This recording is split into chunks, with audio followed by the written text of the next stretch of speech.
I'm back. Okay, let me check if I'm back actually. Let me check.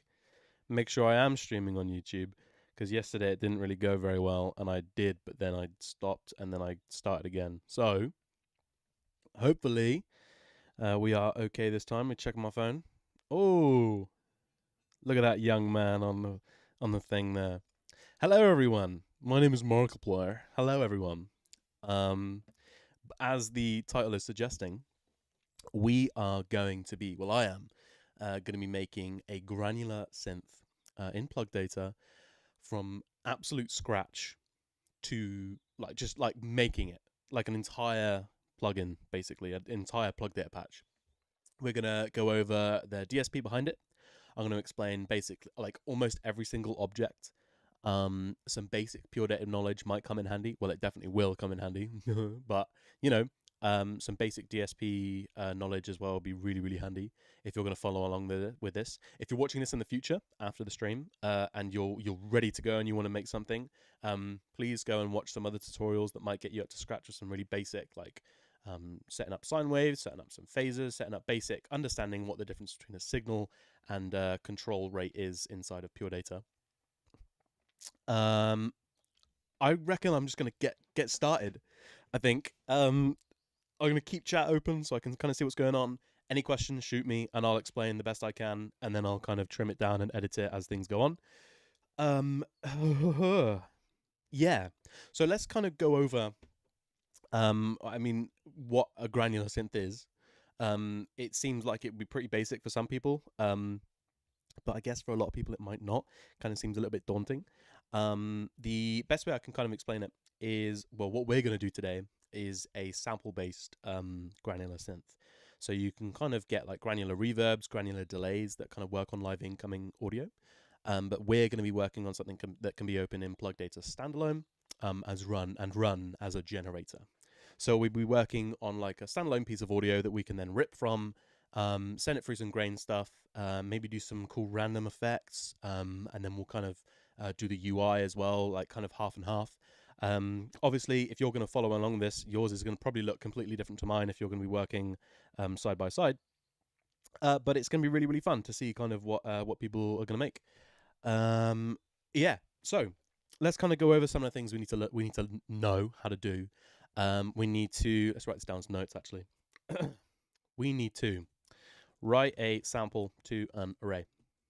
So what this is going to do is it's going to like, we'll give the user the option to open a file and give it to an array, basically just store the file. This is how pure data and plugdata save files. We'll go for all the UI stuff that's like done with that as well, like some file name handling, so we can kind of show the user what file they've currently got opened. Oh, by the way, I thought I'd mention this as well. I'm on plugdata nightly, which might be why it looks a little bit different. I'm not on the latest stable. I'm on like a newer version.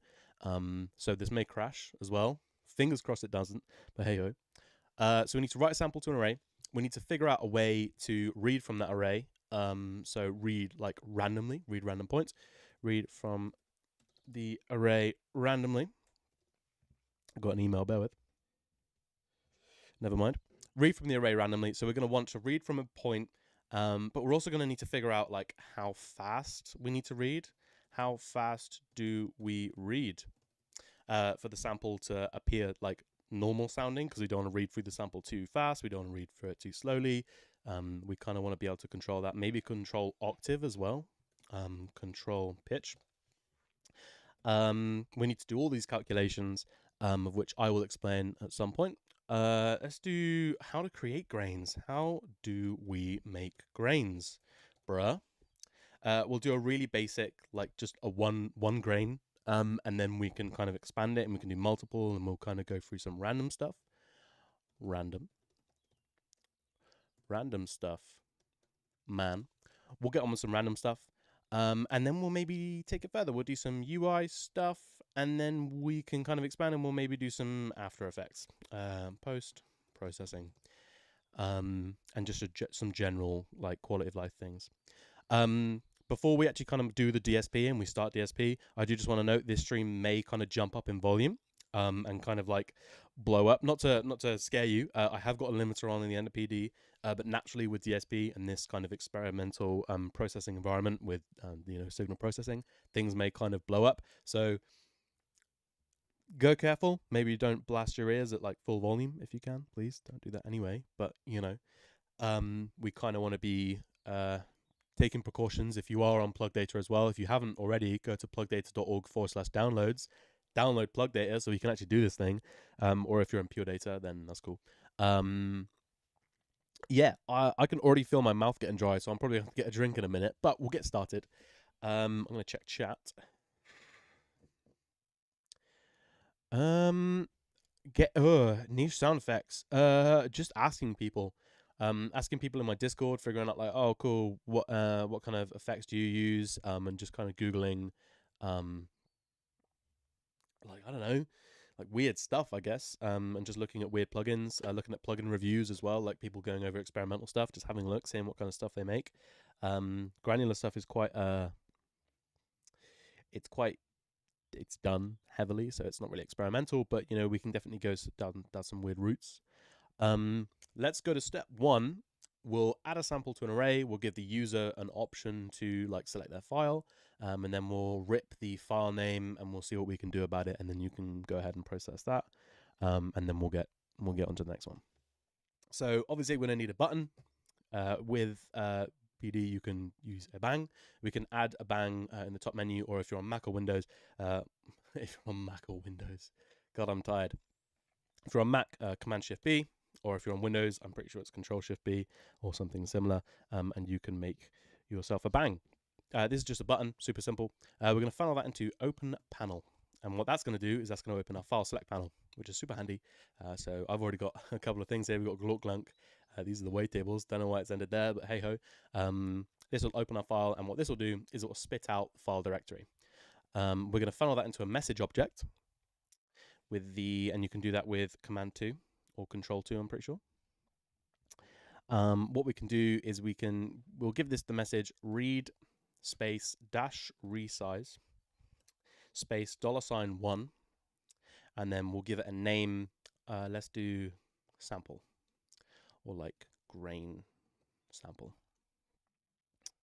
We'll create an array using Control-Shift-A or Command-Shift-A, or just create an array with the option up top. And we're going to call this array the exact same thing that we've put in this last argument here. So I'm going to go inside the array. You can change the name top right, and we'll just copy that straight in. So now we've got an array called grain sample.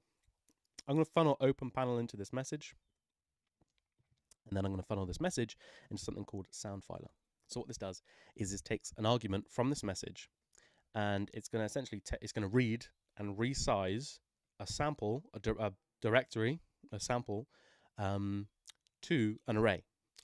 So we can get a couple of different things and things to that tell us about the sample from SoundFiler, such as how many samples are in the sample.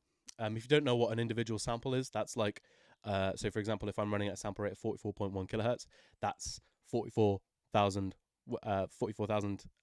samples per second, and those individual samples are like data points, of which we can hear sound, and then our ADCs process the audio, but we can see how many are in the sample. So for example, if I just go ahead and bang this, I've just created a number there with Command-Shift-N, or again you can create another one here up top left. Go ahead and bang this. You'll see that if we load a sample in, we'll load in a WAV. Whoa, that's cool. We've got this array. It may look different because you might have changed to polygon, Bezier curve, or points. And of course, I'm on the latest nightly, so it might look slightly different. But now we have a sample loaded in. We can see how many samples are in this array. So no, probably not. I'm just going to be literally going over this. I've got no idea what this will be used for. I guess I could release it at some point. I'm not entirely sure. So we have now an array which starts at 0 and ends at this big number. And so when we read from this array, this sample, we're going to need something that goes between 0 and this really big number. And this, of course, will change by however long your sample is. And so the way we can do that is we can create something called a phaser. Ooh. Phaser tilde. Now, this is the first signal object we're going to be using. The difference between signal and control rate, go and do your own research, because that's like a whole other story that you should understand beforehand. Anyhow, if we just funnel in phaser at this point, I'm pretty sure it shouldn't be doing anything because I haven't given it a frequency. Nope, cool beans. And what phaser does is all this does is create a ramp from 0 to 1 at a specific frequency. So if I give this like 3, it's going to go from 0 to 1 3 times a second. If we do this fast enough and you funnel it into your DAC at 440, you'll get the note A as a sawtooth wave. But we can also use this to our advantage. If we do this really, really slowly, you'll see that what we can morph this into and what we can change this into with a little bit of maths is read through the sample at a specific rate, basically. So at this point, at this minute, I've only got 0.1 funneled into this thing. That's not obviously going to be the right speed to read it back. We're going to need to do some maths using our sample rate and using the amount of samples in the thing to sort of calculate it. But we can get on that later on. For now, what we can do is we can test this out. If we just funnel in like a really low number like 0.05, so it reads through it really slowly, depending on your sample and the sample you've got loaded in, this is going to completely change the audio and the speed, and it's not going to be it's not going to be right, but that's totally fine. We don't need it to be right just yet. And just check chat. Granular spectral dust is the mission. Let's do it. Let's do some spectral stuff later. God, this is going to be a long ass stream, but hey ho. So what we can do is to get this phaser, instead of being between 0 and 1, this array, this HSL here is just visualizing 0 and 1. We can make this go between 0 and however many samples we have in the sample, just by multiplying it by how many samples are in the sample. So if I update this number, because you can see if I connect it, nothing's updated just yet. If I just update this, maybe change it to a different, you'll see that now we've got this multiplier going into this signal multiplier. And if I do S2F now, you'll see that because this is between 0 and 1, it's going to be completely off the grid. Whoa! But if I change this to this number, 5 222 40, you'll see that now we're reading between 0 and 5 222 40.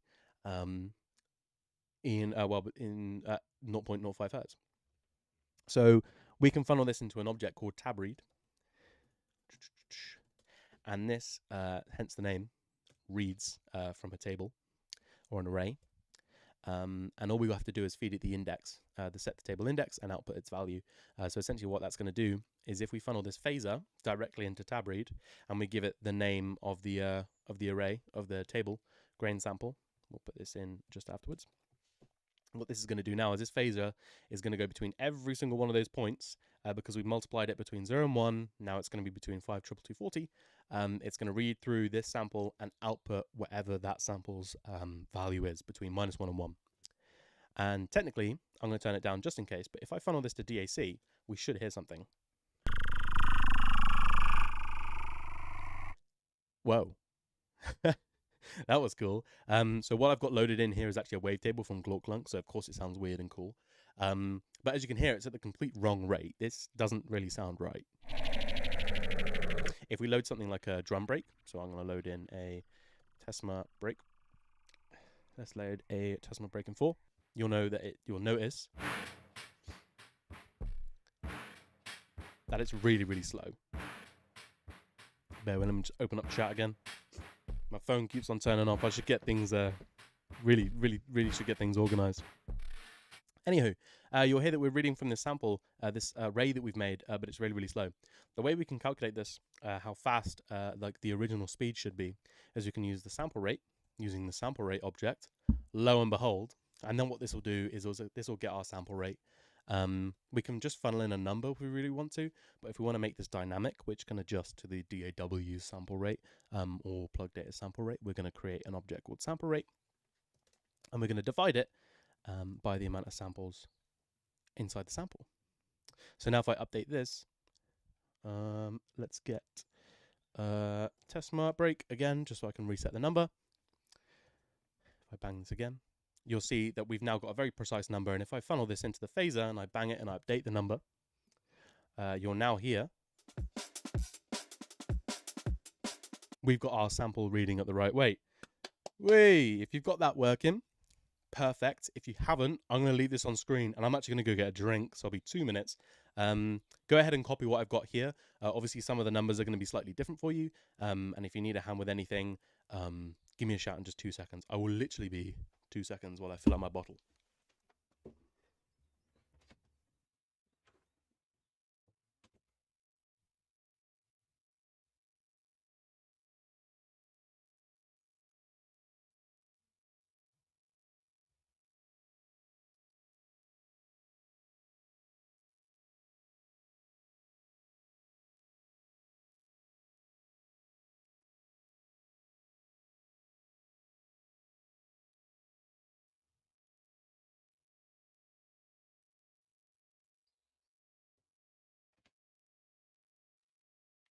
Are we back in action now?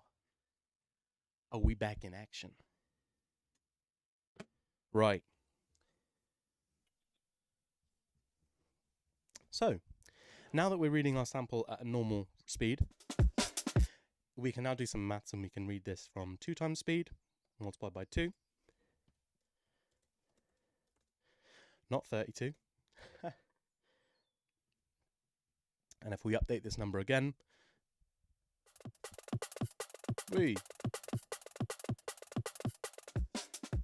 So what we're going to want to do with this granular synth is we're going to want to randomly select a position. When we've randomly selected a position, give it an envelope of sound so it isn't constantly playing. That would be cool though, but that would be more of like a drum breaker. We're going to create something called an envelope.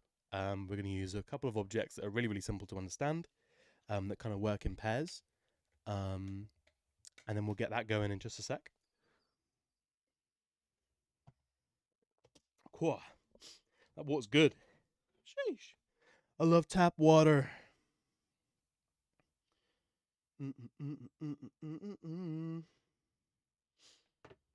Right.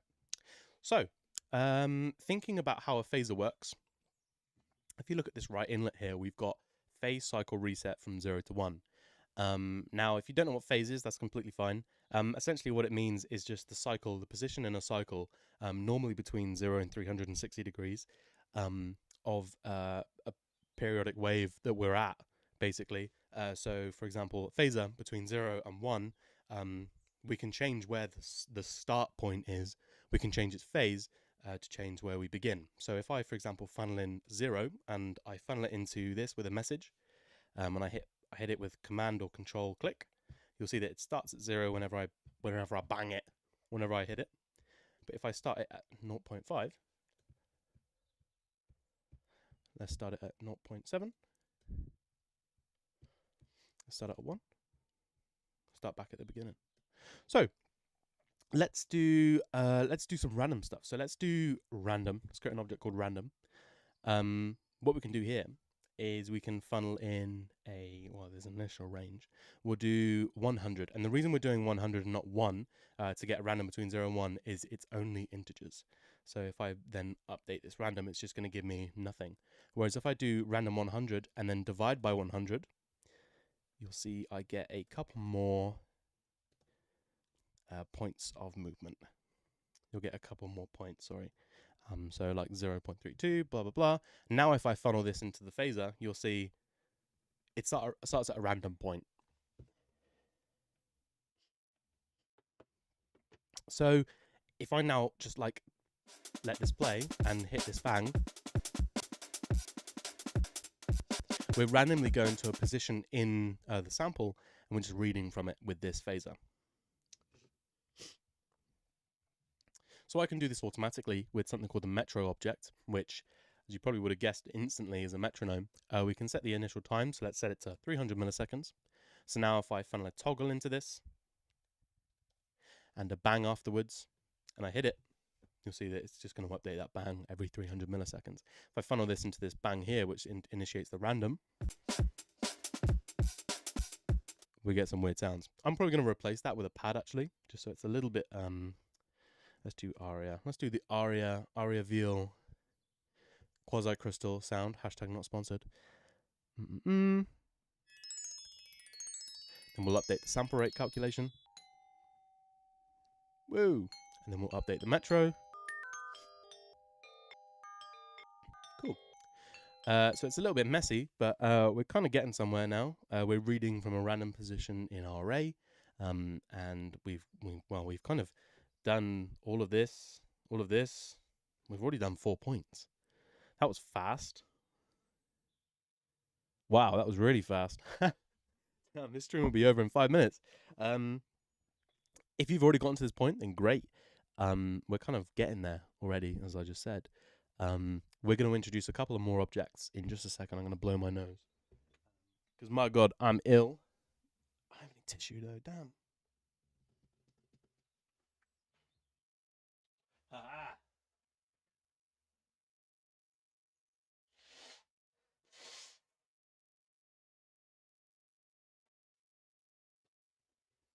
Much better.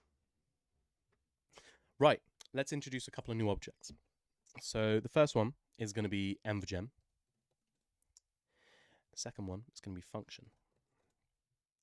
And you see how that auto-created when I typed in function? It's quite handy.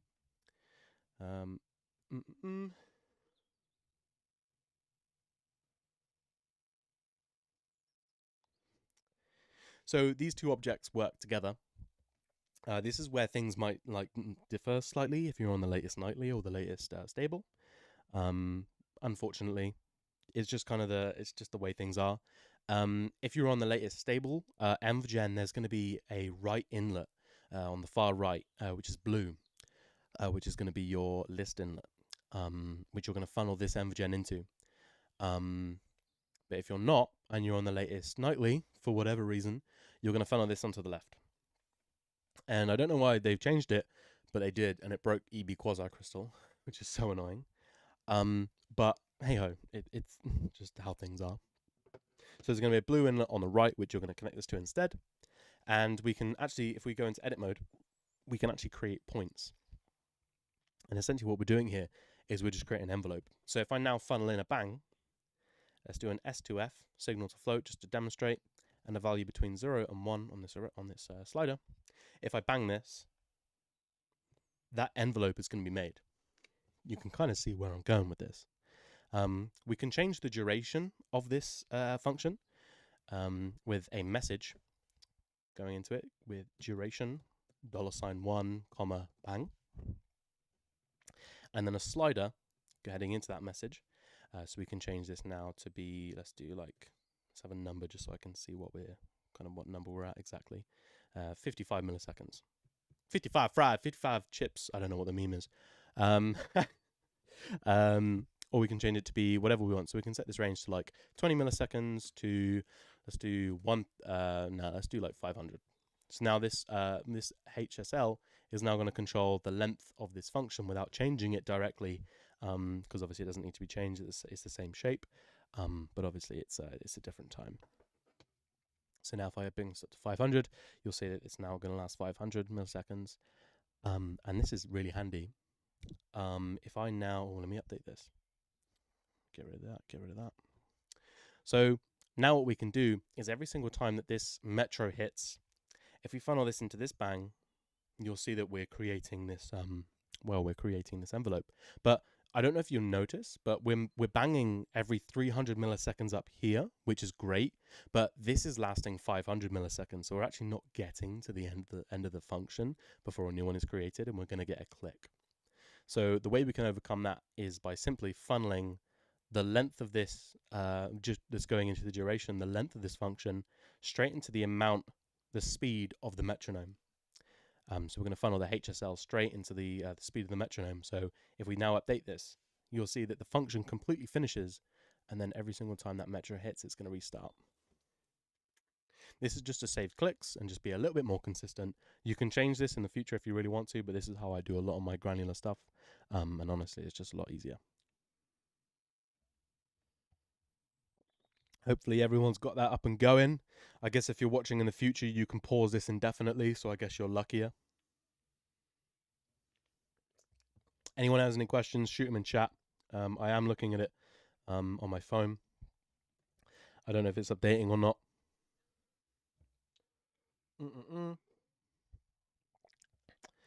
leave this on screen so you can kind of see. Anyone has any questions? Oh, that's me. Shut up. Right. Why can't I see chat anymore? What the hell? What the helly? Your knob is going to Mach 20. Right. I need to rethink what you just put in my chat. Pause. Okay, cool. Well, I mean, hey, that's great, right? You know, we're getting somewhere, right? If you're going really, really fast, then hell yeah, that's cool. So if we now funnel this, the output of Envogen, we can funnel this into a multiplication tilde. Let's move this DAC down here. Any output that comes out of tab read, we can control its amplitude with the multiplication. The slider, yeah. Cool. If we funnel the output of Envogen into the other side of this multiplier, we're going to control the amplitude, which is really, really simple. Basic. This is some really basic stuff, but it's going to give you some really, really cool sounds. So if I now funnel this in,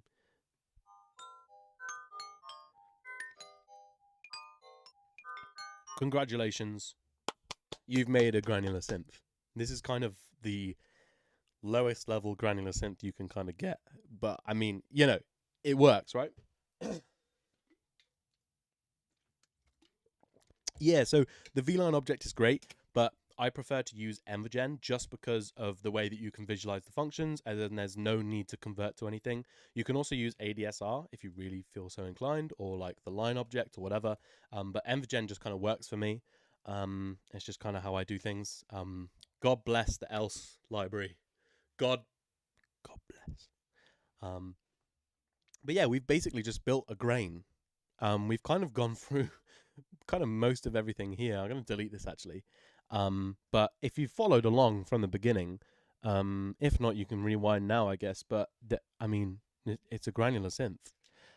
We are obviously going to expand this. Don't worry. I'm going to leave the stream here. But this is a granular synth. Now you'll notice if we change the slider of the length as well, we're going to get. Let me turn that up a bit.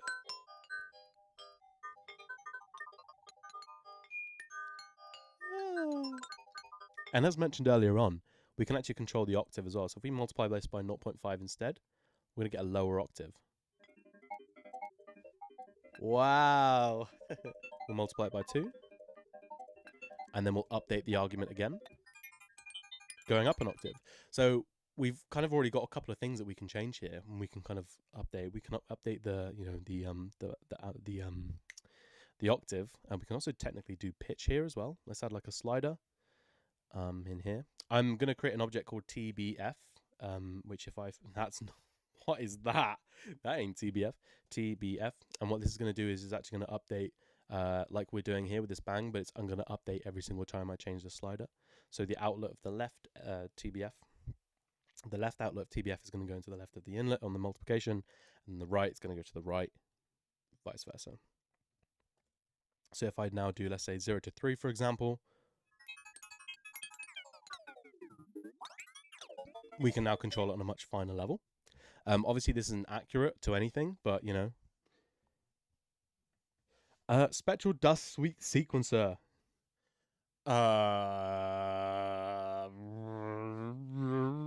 Yeah, we definitely can. I mean, do you guys really want me to go into the Fourier transform today?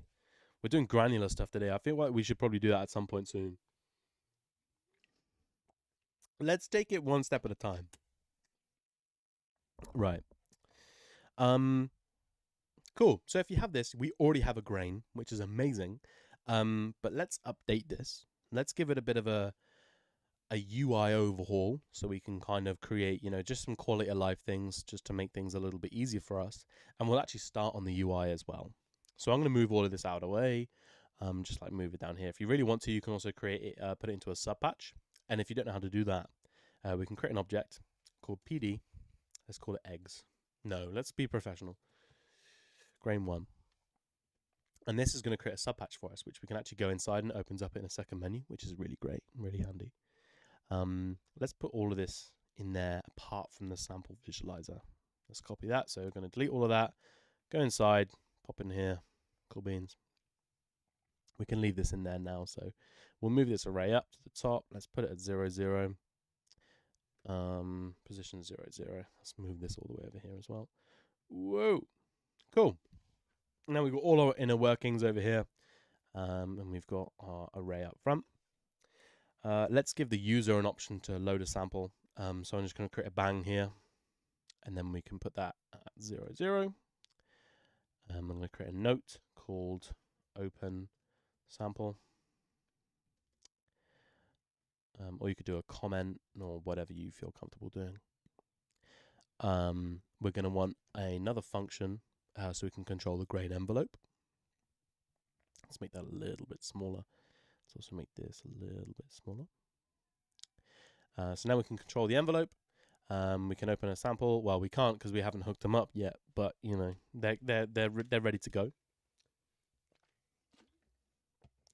What else do we need?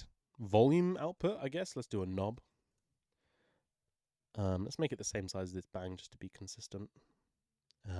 Oh, main volt. Cool. Let's move that right position. Move that back as well. Cool. And now an object that I use a lot, besides the subpatch, is a canvas object. So I'm going to create that with Command-Shift-C. I'm going to pop that at 0, 0 as well. 0, 0. I'm going to bring it out to however big we need it. And then I'm going to right-click on this little box here. And then order, move to back. And that's going to create us like a background. Now if I go into window mode, you'll see it's kind of all ready to go. But it's not. It's obviously not adjusted to size. I'm actually going to save this as well. YouTube granular. Cool. I'm going to go blow my nose a sec. Sorry, bear it back.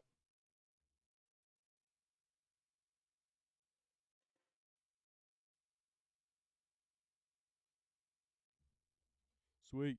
Oh, I'm very quiet. There we go. Cool. Let's hook all of these main things up. So we can create inlets with these subpatches, by the way. So if I go into this subpatch, we can create an inlet to like toggle things. So we'll do an inlet for this bang to open a panel. Let's name it so we can create an inlet and then load file. Handy. Great. We'll just pop that in there. We'll do another one called inlet function. Oh, we've got to do the function length as well, haven't we?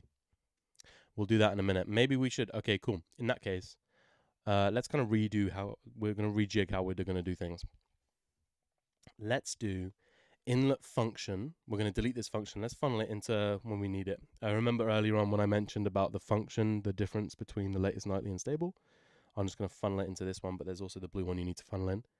And then we'll move this duration $1 bang out the way, move the H slider out the way, and we'll just bring it in as a time. And then we can change the function outside.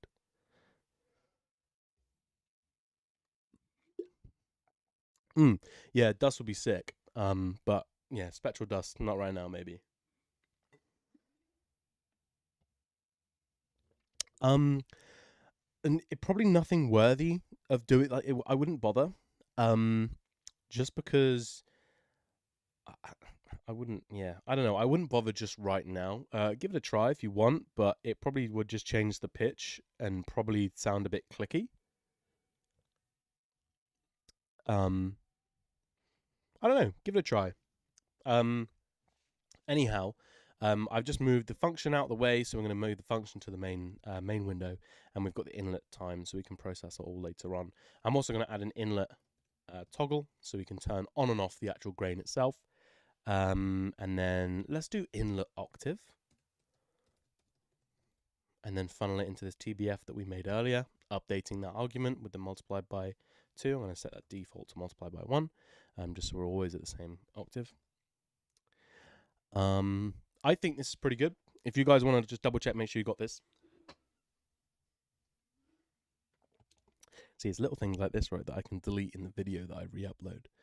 So I can delete this whole little section of me waiting and add some thing, I don't know. So you are getting this live, exclusive. You and Bristow drink water. Cool. I'm probably going to delete this S2F as well because it's just for visualizing. Cool. Now I'm going to save this. I'm going to move back out to the main patch. We've got a load of inlets now. Let's do an outlet as well, an audio outlet, just so we can control the volume outside the patch. And then we'll do DAC out here. We'll do the volume. Make sure this knob is between 0 and 1. The main volume knob, please. And I'm going to do a low pass 2 just to control the volume so it's nice and smooth. And then hopefully that should make sense. If you know a little bit about PD. Again, if you don't, what are you doing here? Right, let's hook everything up. So we've got the toggle, so we can create another toggle to kind of turn things on. I'm going to put that there. Toggle. We need the function. We need the function time.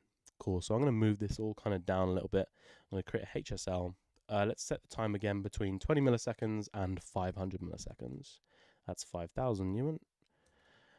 I'm going to move that kind of out here. I'm going to do the same thing as before with a duration, $1, comma, bang, just so I can update the length of the function. But I'm also going to funnel this in this HSL directly into the time, so we can kind of control the time here. And then what's this last one? Octave. Cool. For the octave, I'm just going to do a H radio for now. I'm going to add 1. If you don't know what the H radio object, all this does is it spits out between 0, 1, 2, 3, 4, 5, like a selection menu. And you can actually change how many options there are. So I can have like up to 100 options, for example. But for now, I'm just going to do 3. It always starts at 0. So we're going to add 1. And then we can start 1, 2, 3, or 4. And then I'm just going to funnel that into the octave just for now. Just to give us like a basic. Hello, welcome. Cool. Let's update the time, update the function, update the main volume, toggle on, turn it up. Of course, I haven't loaded the sample. Let me reload this sample just to update everything. Hopefully.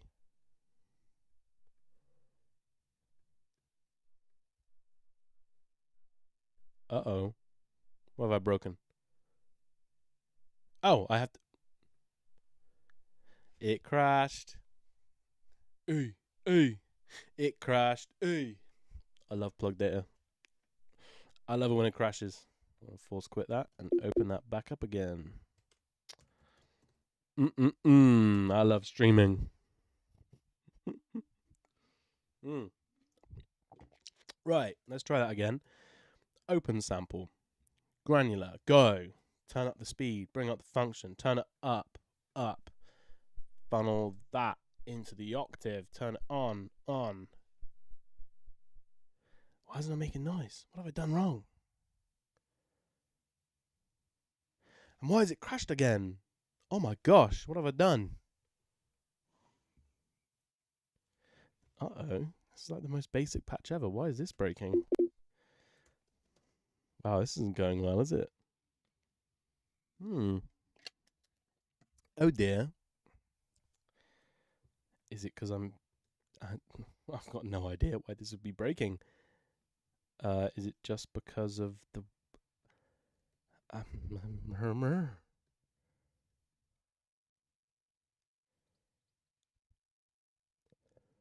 What is breaking?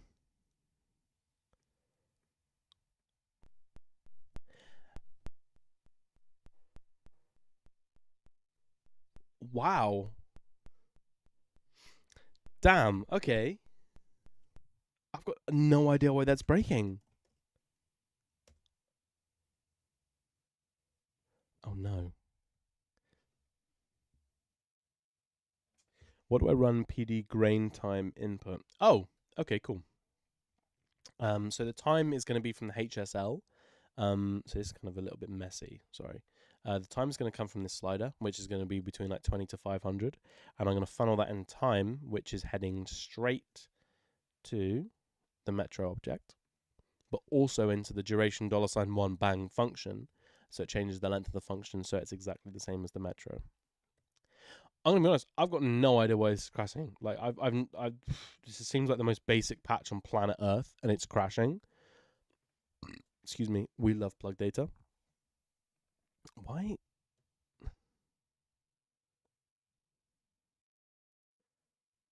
It.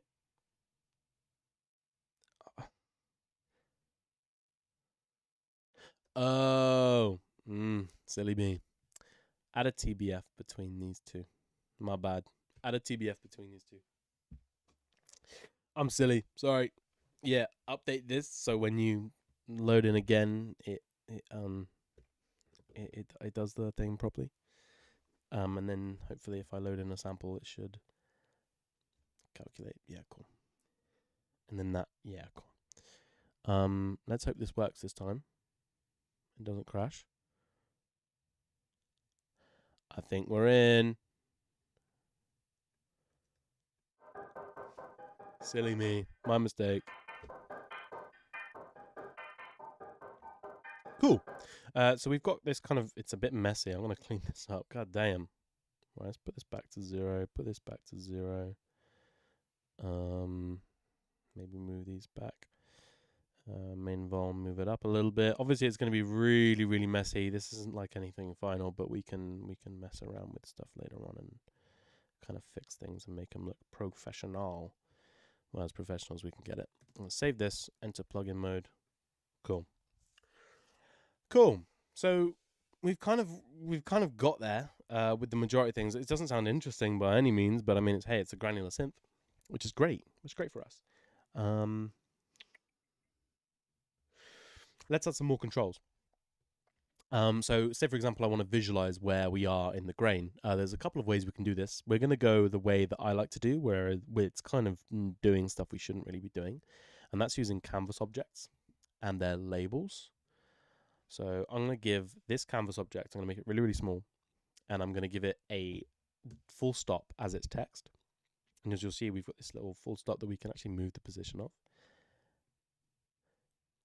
You'll see where this is going. We can actually automate this. So what I'm going to do is I'm going to do one of these, S2F.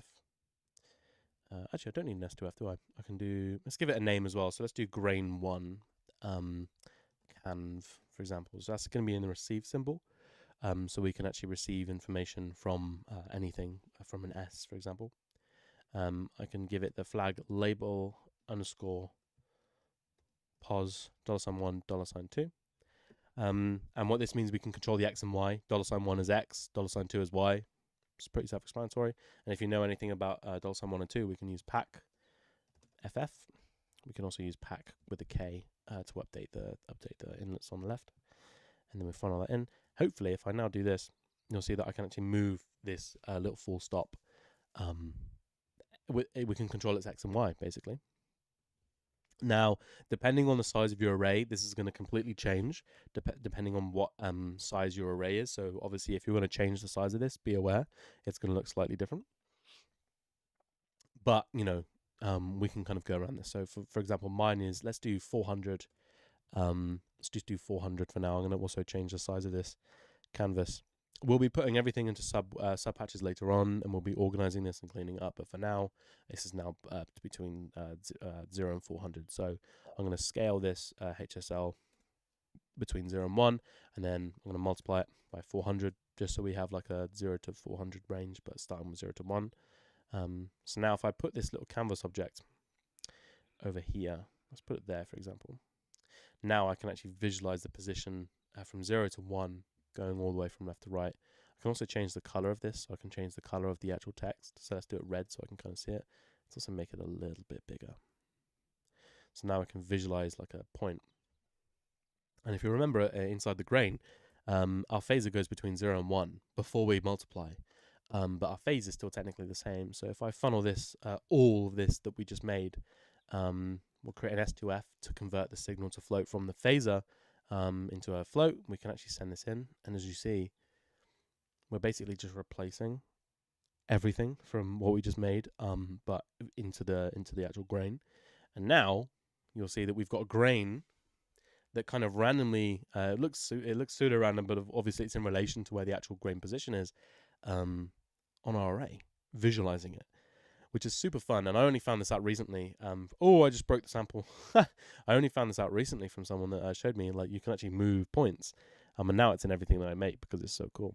I'll go back to that again, just so you all can see that. I'm just taking the S2F, funneling it in. You technically don't need this because it's between 0 and 1. And again, this number is going to be, note, depends on size of array.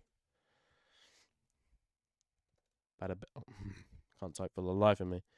There we go. Now, depending on the Y as well, we can actually create like a pseudo-random Y position, which is common, common with phase plant stuff as well. So there's like a random Y. So it's 118. I'm going to round that up to 120. If I do every single time that this is banged, I don't know, we do a random between 0 and 120. We can do a random Y as well because we can control the X and Y. If we funnel it into the pack, random 120, you'll see that now it's got a random Y value as well. Let's move this to the front. Oh, it's already at the front. Cool. So now we've got this weird random grain position thing that shows us, but it's a little bit crazy, so you can kind of adjust accordingly. I'm actually not going to do that, so I'm just going to put it at that and change this to 0, so it's always at 0. Let's move that back there. And as you can see, as I move this canvas about, it's kind of showing you the position of where the grain is at the minute. If I turn this up, it's actually going to be correct.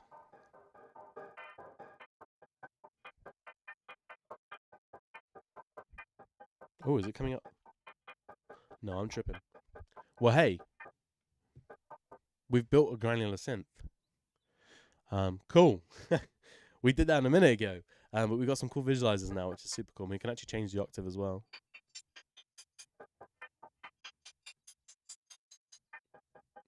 Super cool. Let's do this again. I'm going to duplicate this. I'm not going to duplicate all of it, so I'm going to head into the grain processor and move everything that we don't really need. So this is the actual grain. I'm going to kind of clean this up a little bit so we can kind of get like a better visualizer. Some of these numbers and some of these bangs we can replace and we actually don't need. So I'm going to leave this here so you can pause it, pause stream, pause video, and then we'll come back in a minute and I'll have cleaned this all up so it just looks a little bit better and a little bit more organized. We can create the object bang, which is just a bang without the GUI, which is actually more CPU efficient, which is super handy. Yes, in plugdata style. Yes, yeah. So, yeah, that's another thing. Hopefully, when SVGs kind of appear in plugdata, that's going to update things, not upload. It's going to upload things. That's going to update things amazingly. That'd be really cool as well. So I'm going to replace some of these numbers. Like I don't need some of these things. I'm going to replace the bangs with no GUI bangs. And then sort of move things about just so it looks a little bit better. I'm going to remove this toggle because we technically don't need it because the toggle's already above. Why am I whispering? I don't know. And then we'll move all this out of the way. We'll move this bang. We'll move this function so it kind of looks a little bit prettier. And then we'll move this. Cool. So now this is one grain. I'm going to add a canvas behind it just so I can we can visually determine how many are kind of going at once. Cool. So we've got like this master metronome that's happening up here. And we can add some randomness to this. The easiest way that I found to add some randomness to like granular positioning and timing, because we've already got random position, random timing is by using a delay object. So creating this kind of master metronome, but randomly creating a time delay between each metronome. And that's really cool. But for now, I'm just going to duplicate this whole thing. Let's move that back up here. You know, I don't think we need that. I'm going to duplicate it. Command D, move across, boom, 2 grains, baby. But we kind of we have to do some cleaning up. We have to do some spring cleaning. I'm going to move, get rid of the inlet time. I'm going to duplicate, move it across because we've already got the inlets, so we don't need to recreate them. We don't need to make them again. So we've got inlet toggle, which is going to help us toggle things. Random 100, great. We'll funnel the same frequency in after our multiplication just to give us the same frequency. I'm also going to move this up here just so it's a little bit more visual, and then inlet octave. Cool. We've got some wires overlapping each other, but that's okay. You'll get used to it. And then I'm pretty sure, Yeah, it should be fine. We'll get rid of inlet function as well. So we've got the same function coming in, so we don't have to do the dual inlets. And then we'll also do grain 2 canv instead of grain 1 canv. Again, pause if you need a sec. Pause stream, pause video, whatever, and then you can kind of see what I've done, just to make sure you've got everything right. And the reason I've deleted all those inlets is because we can just use a master inlet and then affect everything inside of it, which is so much easier, especially when we want to duplicate things again.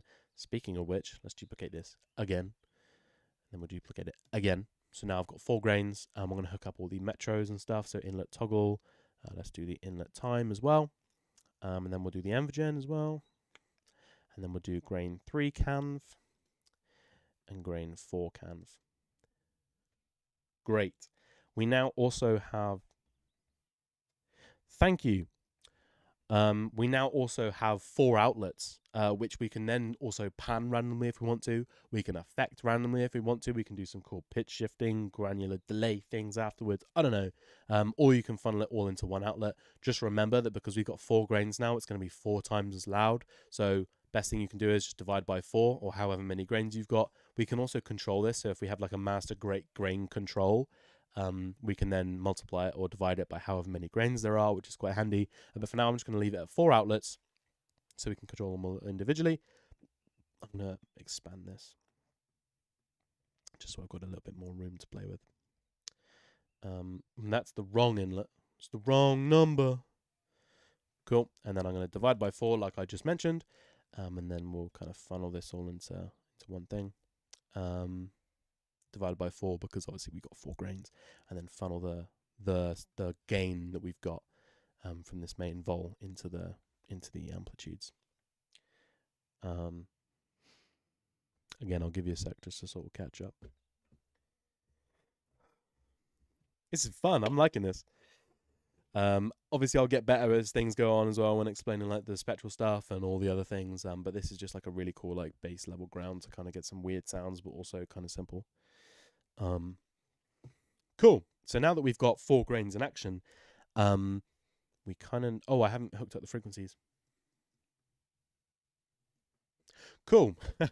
Now that we've got 4 grains in action, we kind of need to do some trickery to kind of get the random delays. Otherwise, they're all going to be hitting at the same time, which is kind of annoying. So let's do some trickery. We can either... Well, it kind of depends. We can do a delay between each grain. So there's like this master metro. So we're technically going to delete all these metros and replace them with bangs. So we kind of have this master one that then we can just delay each one afterwards. So we kind of get like this polyrhythm effect. So like if we delay this one by like 10 milliseconds, this by 30, this by 40, we're then going to get this like polyrhythm kind of effect. Or we can do custom metros, which each have their own individual time and then randomly control that. But that then also, remember the function issue we had earlier on where it was like getting to the end of it, but then it would click because it would reset. That's kind of a problem that we have. So I'm going to create a bang and I'm just going to replace all these metros, these last 3 metros with bangs. You can, yeah, so you can, we can do some clone things as well. But for this, I just want to get over I don't want to go into the clone object because it's a bit of a hassle to kind of explain. It's one of those things. But I would just recommend duplicating it like this 4 times. In the future, probably tomorrow on tomorrow's stream, I might expand it and then add cloning. If you'd like to look into that, look into the clone object and voices. Yeah, voices. Voices. There we go. Look into clone and voices. You can find loads of examples on this on the PD forum, which is amazing. Anywho, I'm going to replace all of these metros with bangs, and I will show you why in a sec. Bang. Bang, bang.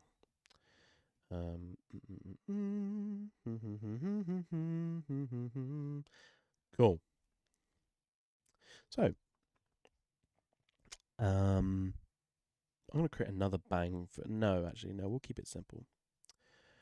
I'm also going to funnel. I'm going to create some more random. The voice in my head. Factual, actually. I'm going to create. Let's get back on track. Damn, sorry, my bad. I'm slacking. I'm lacking. I'm not cooking. I'm going to add some random objects. Let's do random. We can kind of change this, but I'm going to create a random time dilation of 100, so 100 milliseconds.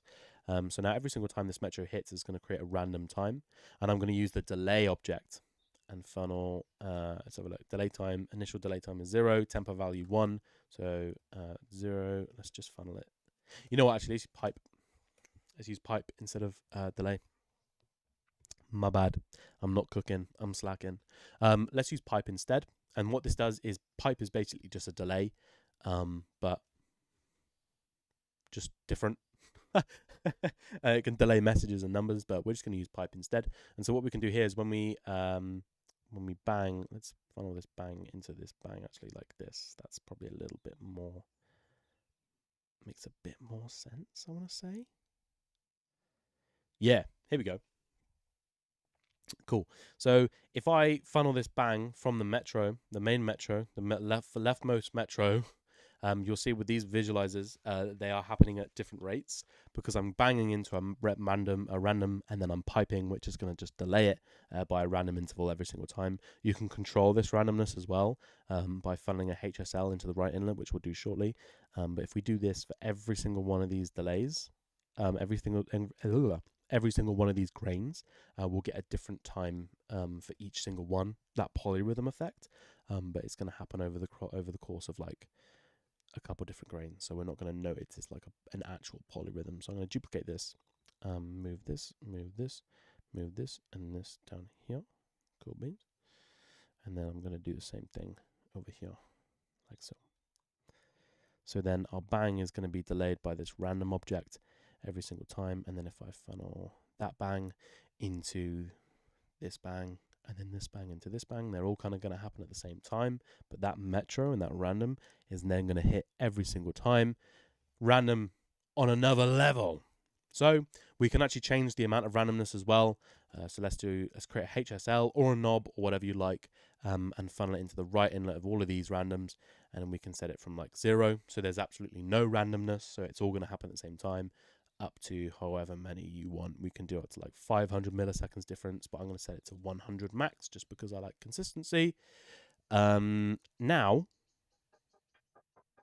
in theory, if I reload the sample and we reset everything, like the grains and stuff, this should work.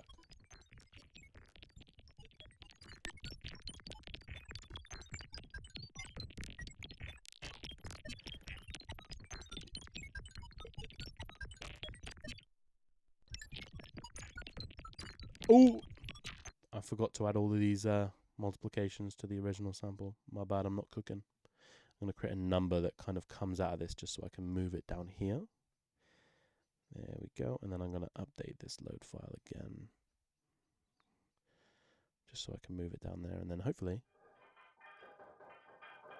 Whoa. Cool. One's hitting at one time, one's hitting at another, and then if we add them all together...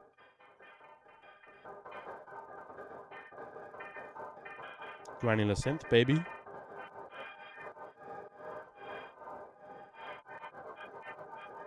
Cool. And then if we increase this random, we get randomness. Sound. Funky, right? It's only 4 grains at the minute, but hey, it's a granular synth. Cool. I think that's cool. That sounds cool. Let's increase the randomness by like a shitload, see what happens.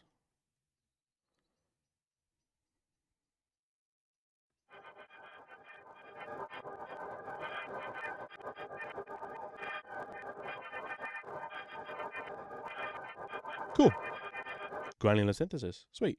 Cool. Let's also duplicate, remember this grain visualizer? We'll duplicate this as well. So I'm going to duplicate this, but change it to grain 2 canv, and then grain 3 canv. It looks like the position is random. I should almost shit myself then. It didn't look random. Grain 4. Thank you, Noberator. Thank you. Oh, you're at Super Booth, aren't you? Are you? I can't remember if you are or not. I'm jealous. You're in the hotel right now looking at my videos. That's kind of peak. I rate that. Thank you. So now that we've duplicated all of that, we can see where all the grains are, which is super cool. Get some funky noises. Oh yeah. Let's do maybe a different sample. Change the octave. Change the grain size.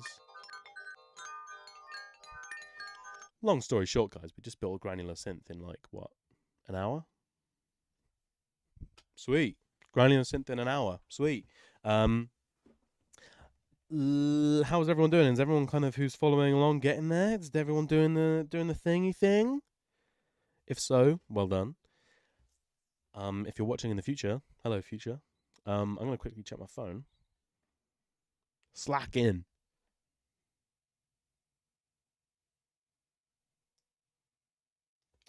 Would you know it? No notifications. Yeah. Is my camera okay still? Oh wow, it's dark. Lamp time. Hell yeah, lamp time. Dude. If you are following along with this, I appreciate you. I think that's so cool. And if there's any questions you've got, put them in the chat. And then we'll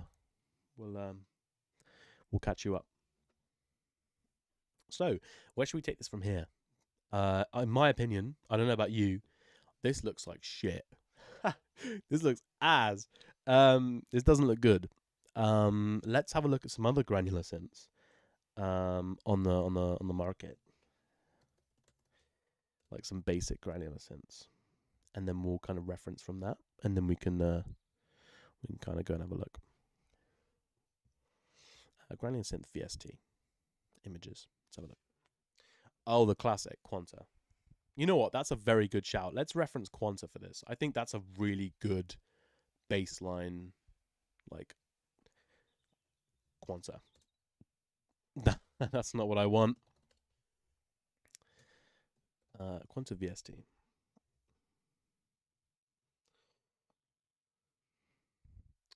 Cool. Let's have a look, see what the UI stuff is. So they've kind of got the main array. They've got like the points, kind of like what we've done. They've got built-in oscillators, but we don't really worry about that. Let's have a look at the granular stuff. So they've got really cool looking knobs. Pause. Oh, you could make as many grains as you want. Yeah, you could do expand it. Feel free while I'm yapping and doing nothing really to just have a look and like try and duplicate things, add randomness. Also, if you're not in the Discord, wait, hold on, let me plug.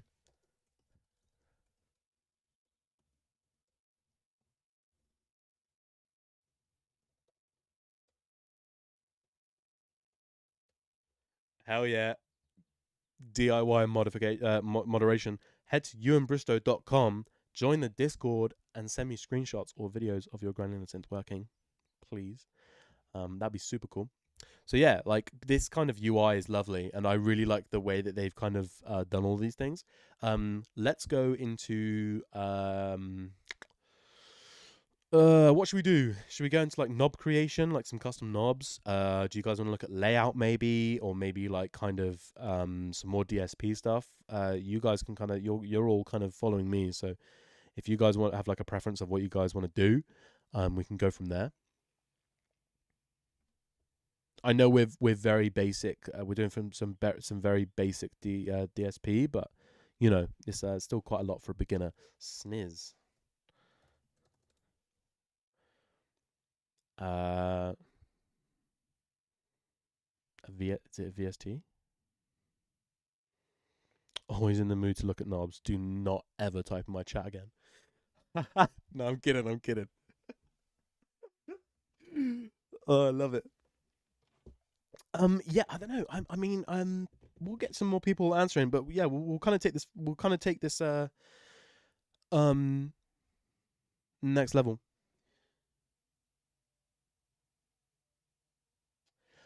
Some live input stuff. Okay.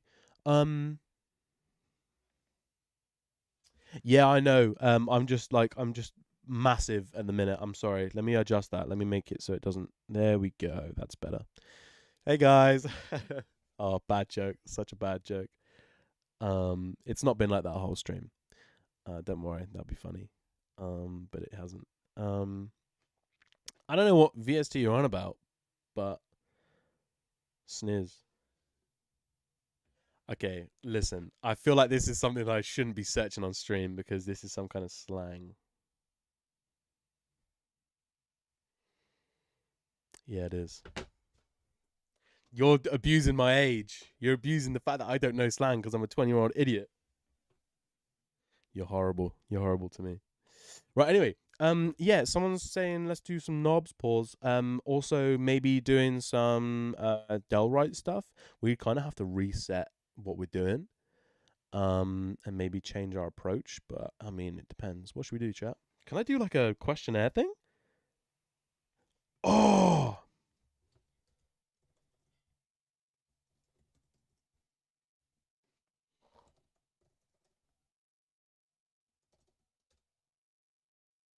oh, this is so cool. I've never done one of these things.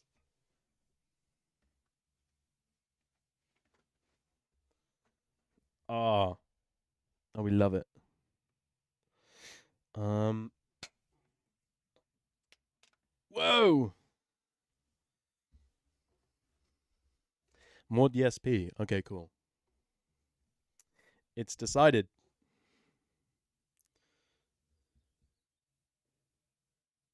Yeah, absolutely. So the way that we've done this output and the way that we've created all these grains is they're all going out for separate things. So for example, I could give one reverb, I could give one a low pass, um, I could give one a high pass. They're all separate, so you could be my guest and like kind of expand on that, and we can like do some funky stuff. Sound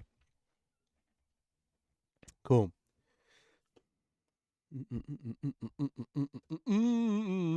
Cool. Let's do some more DSP then. Like I think I'm just gonna do more UI stuff. So maybe just kind of going into more making things look nice and sound nice.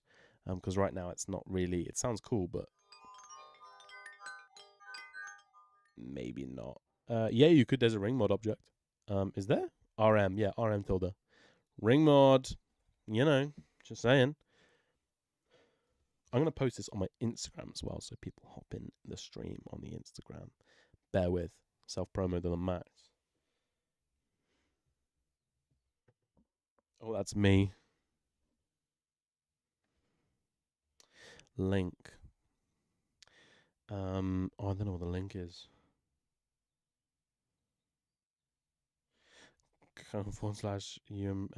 YouTube.com. Was it forward slash? Would it just be forward slash Ewan Bristow?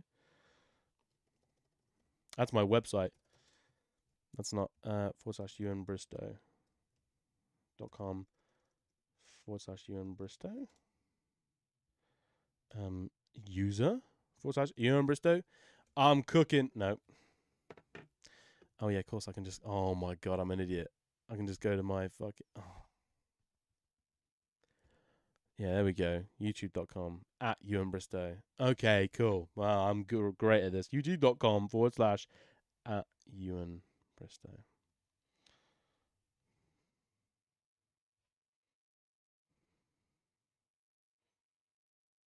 Alive.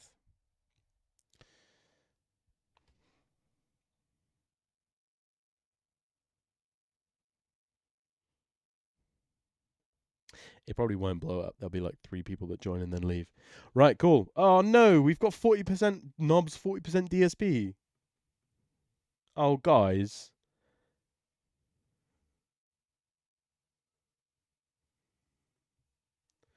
What am I to do? Come on, guys. One more of you vote. And then.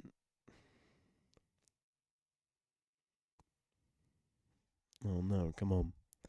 Because we're stuck on 40-40. Guys, come on. Guys. ASMR stream.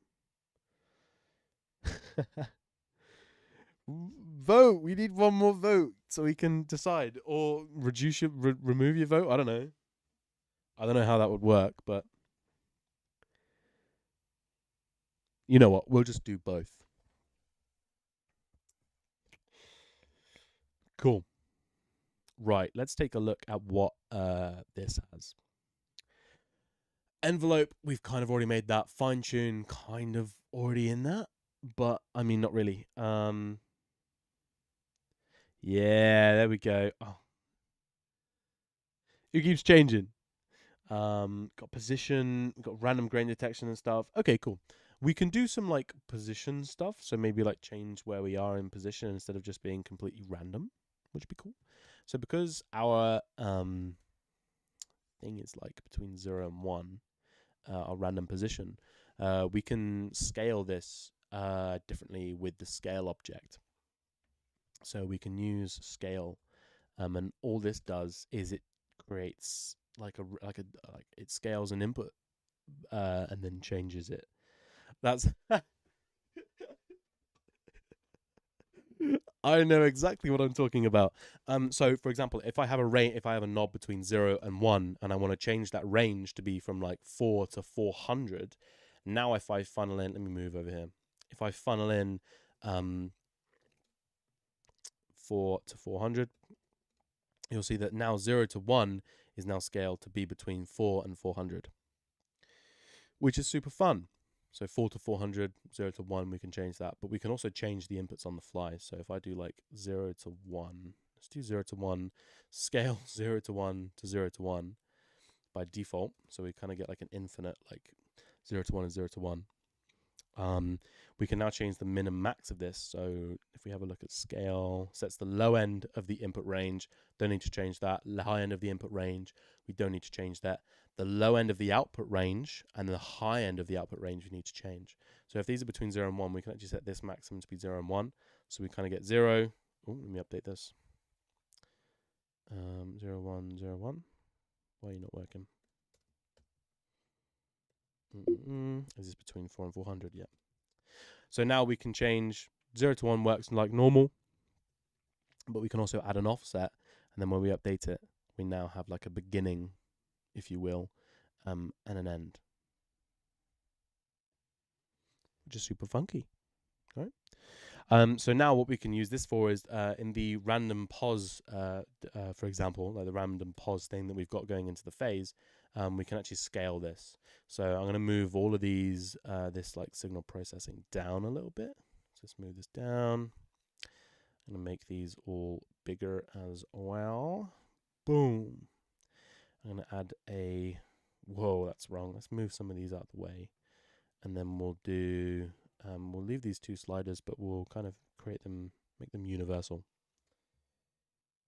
DSP knobs, damn. Now if we funnel from divide by 100 into the phase, it should just be output in 0 to 1. But now if I change the low end and the high end, if I set this to like 1, set this to 0, it should be working like normal. Now we can set a min and max range. So now it's never going to go underneath a certain range.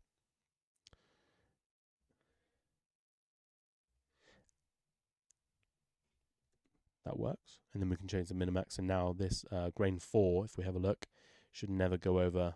Yep, there we go. Never going over thingy. Perfect. 0.1 sound. Cool. Let's do this for every single one of these grains. We'll move it. Let's put the scale. Scale. Let me put these all back in. Cool. So now we can set a min and max range for all the grains if we funnel them in right. So again, the low end is going to be into the low end output, and the high end output is going to be into the maximum. So we can set the min and max range. So let's set the min and max all the way up here. You'll see that we're only getting the end. And then we can set it all the way to beginning. Cool beans. We can do some kind of trickery with this as well, where we have like a master addition and then like a random like kind of spraying up or down a little bit, so we can kind of change the range outwards instead of like min and maxing the entire thing, which I think we should do. So we'll do that. Oh, my mouth's getting really dry. I'm gonna get another drink. BRB.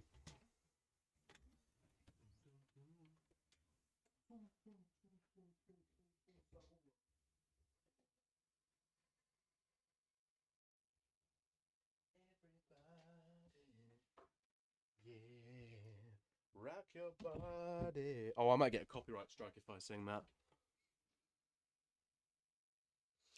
Hold on. isn't it safer to do multiply instead of divide? Like instead of divide by 2, you have multiply by 0.5. Absolutely. Also, multiplying is also inherently more CPU efficient. I don't know why, but at a at a stupid level. Okay, right. Okay, what is going on in chat right now? Come on, bruh. Damn, I'm getting notifications. Damn, cookage. Free. New dev blue waffle looks amazing, guys. Come on, chat. We can't be doing this.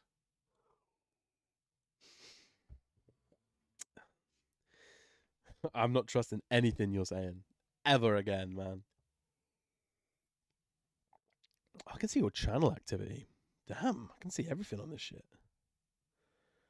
Woo. That's cool. I can see your bank account. I'm kidding. Right.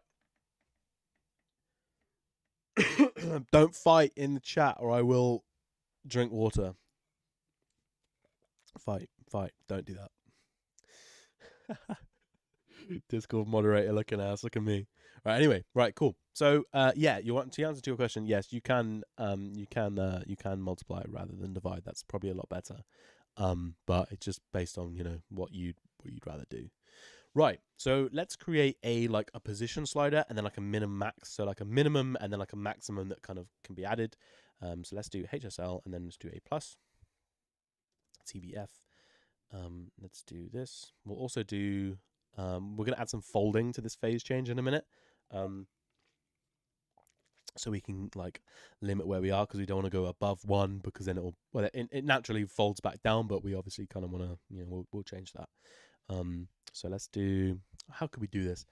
Let's do 0, 100% random would be 0 and 1. And the beginning would be 0. And then we can, well, I guess,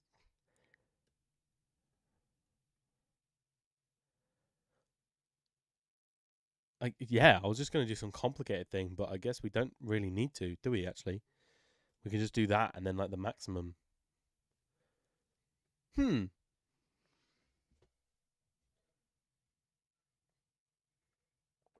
Thank you. Based, absolute base. Thank you. Let's just do inlet.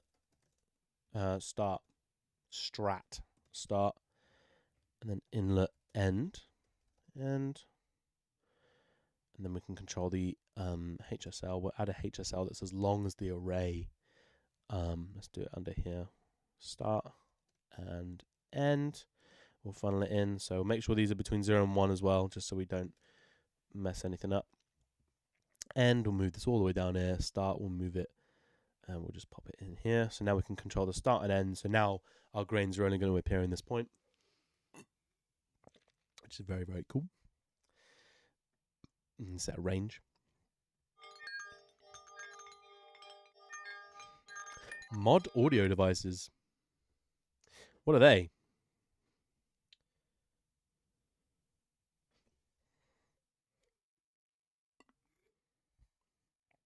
I've never seen this. What is mod audio? That's a cool loading icon. Looks like the Blizzard logo.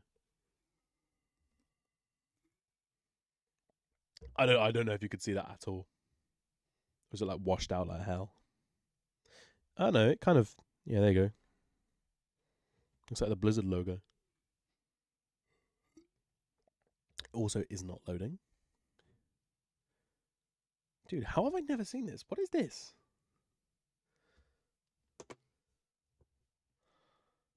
What?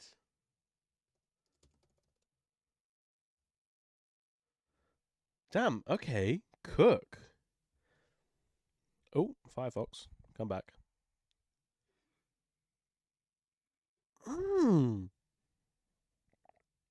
That's cool. Oh, okay. Can you do like custom DSP? Like, it can load LV2.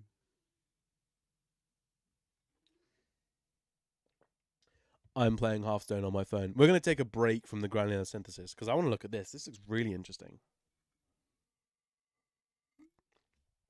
Can it load plugdata? Oh, it's open source. Damn, this is cool. Mod desktop, mod UI, mod plugin builder. Okay, let me cook.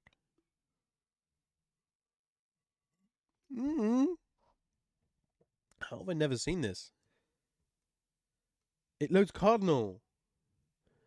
What? How have I never seen this before? Dude. Oh my god, they're fucking awesome. Damn, cook.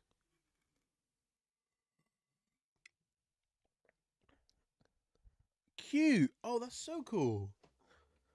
Those images are taking a while to load. Oh, I'm on the extension. That's why. Let me connect to my... Okay, stream's going to dip for a minute, but let me connect to my hotspot. Hotspot. Ooh. Piano? Why are these images taking forever to load? 4K images. I don't know. This looks cool. Yeah, in 5 years, this looks cool. Okay, cool. These do look kind of like fresh. I've actually, I don't know if I showed this off in the previous stream. I'm making my own guitar pedals now. This is made with the Daisy Seed. If you know what that is. Fully like plug in, uses a barrel jack.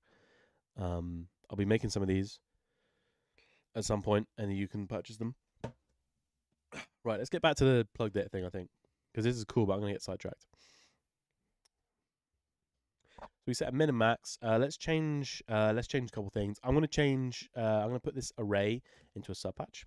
Array subpatch, just so I can clean things up. Put all of that in there. Cool. I'm also going to change the size.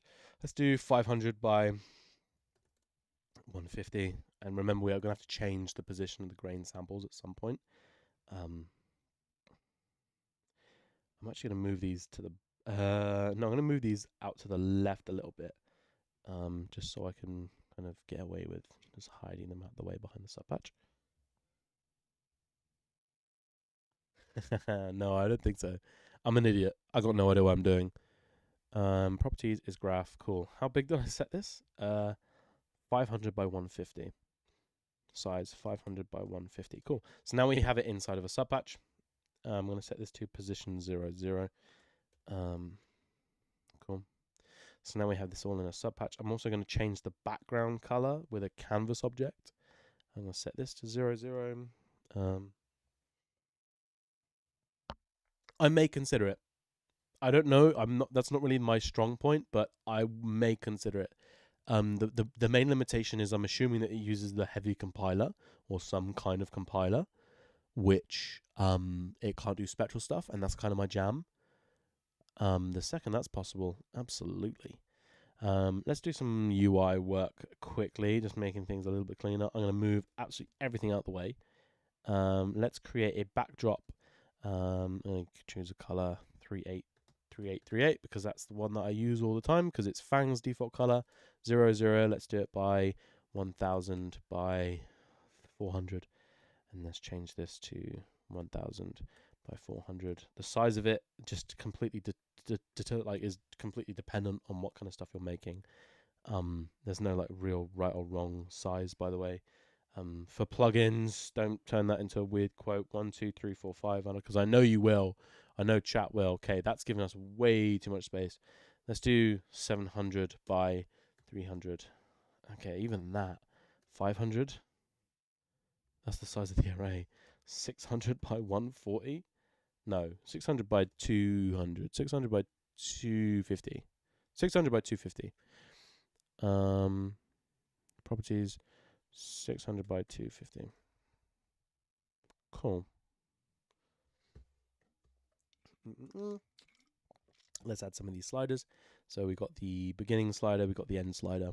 Let's more move them to the front with order. We'll move this over here. Let's put this over here. Let's make them a consistent size. 20, too big. Let's do 16, 495. No, I want 500. 500. Yeah, 495. That'll do. 495. 495 by 16. No, that's 26. 16. There we go. Now let's change the background to the same as the background, but I'm also going to add something behind it so it kind of looks like a pseudo background, which might look cool. So I'm going to move all of this to the back so it doesn't move at all at once. Lucas, what are you doing? Get out of here. Get out of this place, man. Get out of here. What's good?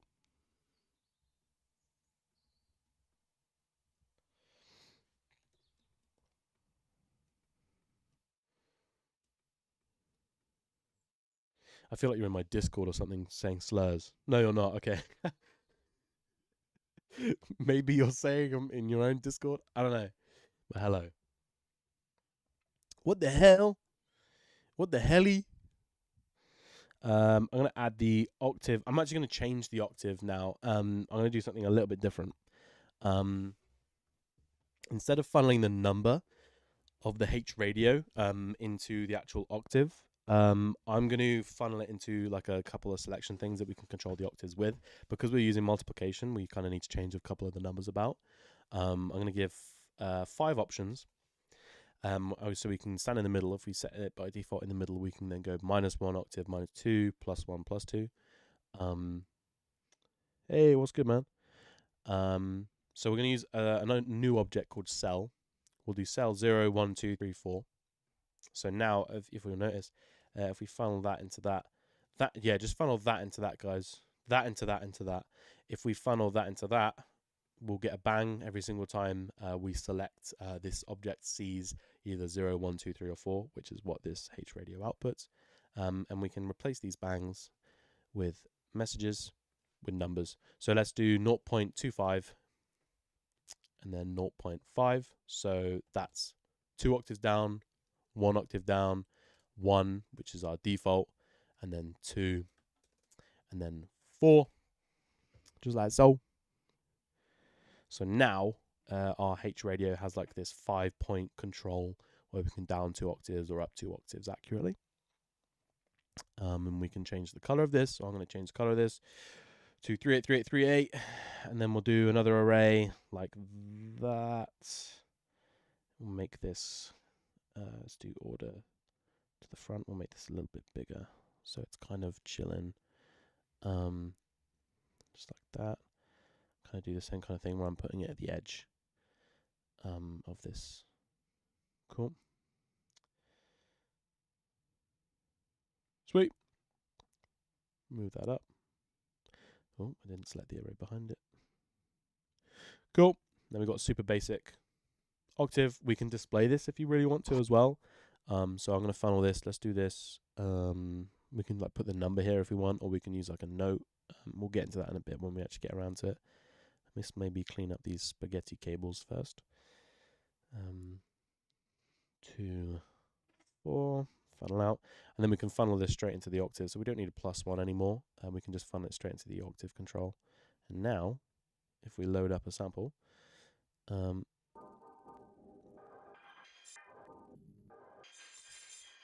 sweet, working as expected. That sounds cool. What the hell?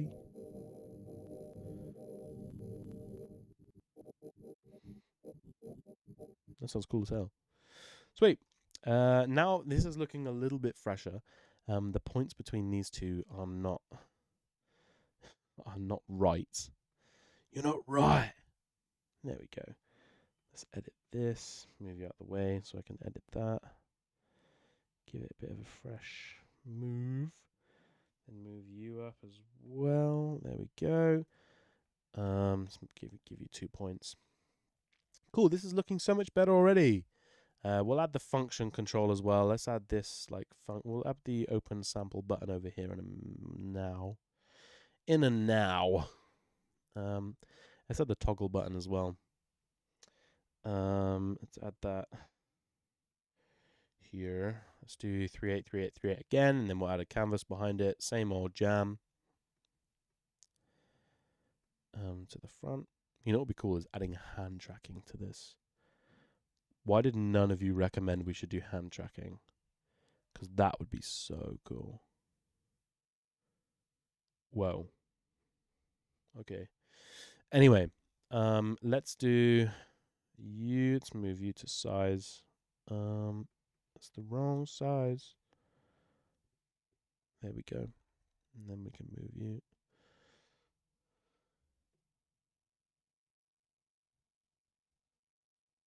What's everyone's goat VST UI? Like the go-to? Or the goatee? I'm funny. I'm funny.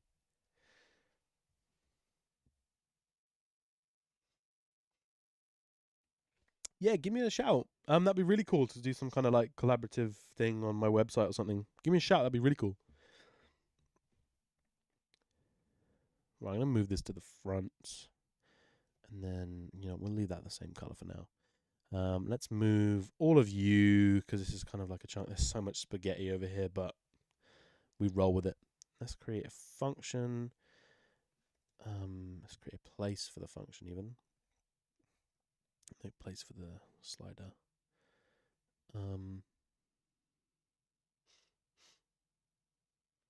Beam is very sexy. Beam is a very nice looking plugin. How much is Beam? Whoa! 100 USD. Multi effect. What has it got in it? More granular engine, convolution, filters. Cool. Cool. That looks cool.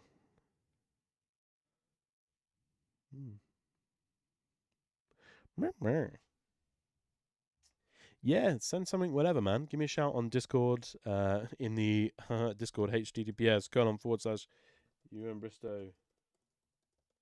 Give me a message in the Discord. Oh my god.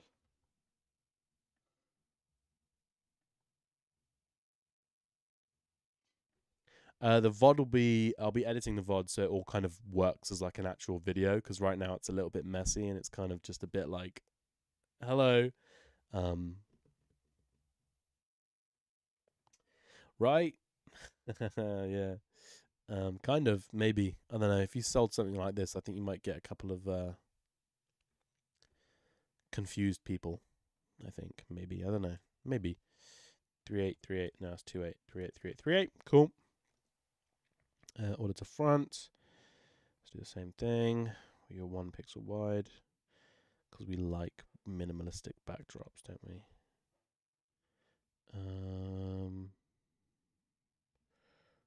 Coolio. Oh, it's kind of getting cut off there. How big are you?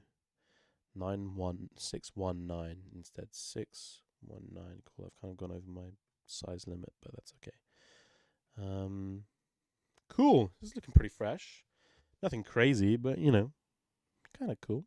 Let's load a new sample in there. See what it sounds like still. Whoa.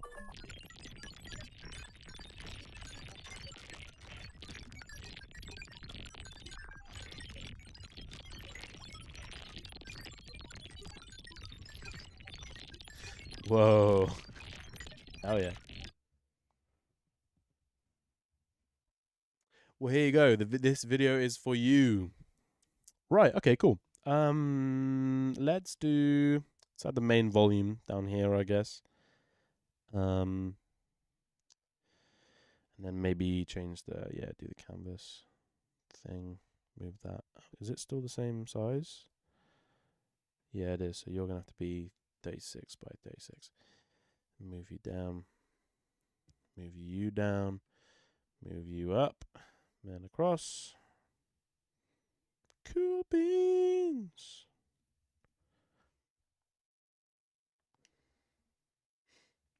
Yeah, I also quite like Faceplant. Faceplant's cool. Have you seen the mega synth I'm working on? I'm sure you have because it's on my website. Hashtag go to my website.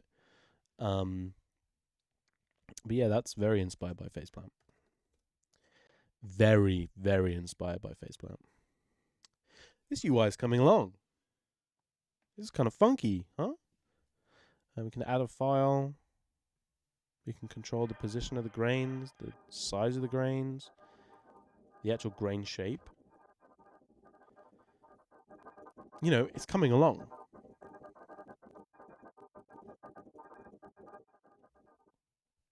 Yeah, so just bear with. Let me head to thingy.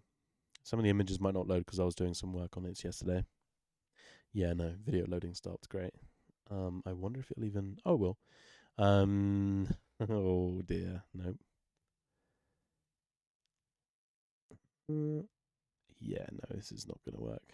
Oh, it is. Oh, lovely. Hey, hey, hey. So yeah, I've got loads of different things that I'm working on, like granular, randomized noise, spectral filtering things, and some rhythmic gated delay.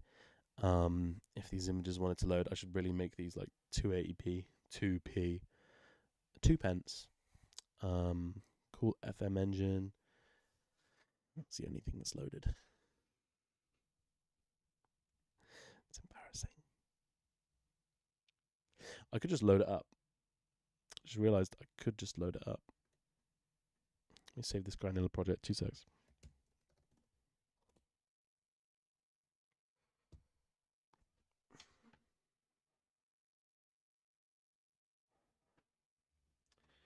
Let it load. There it is. This massive thing.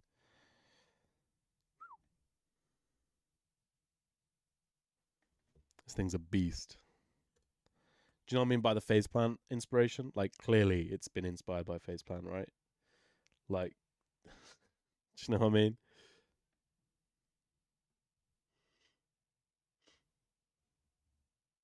PM, yes.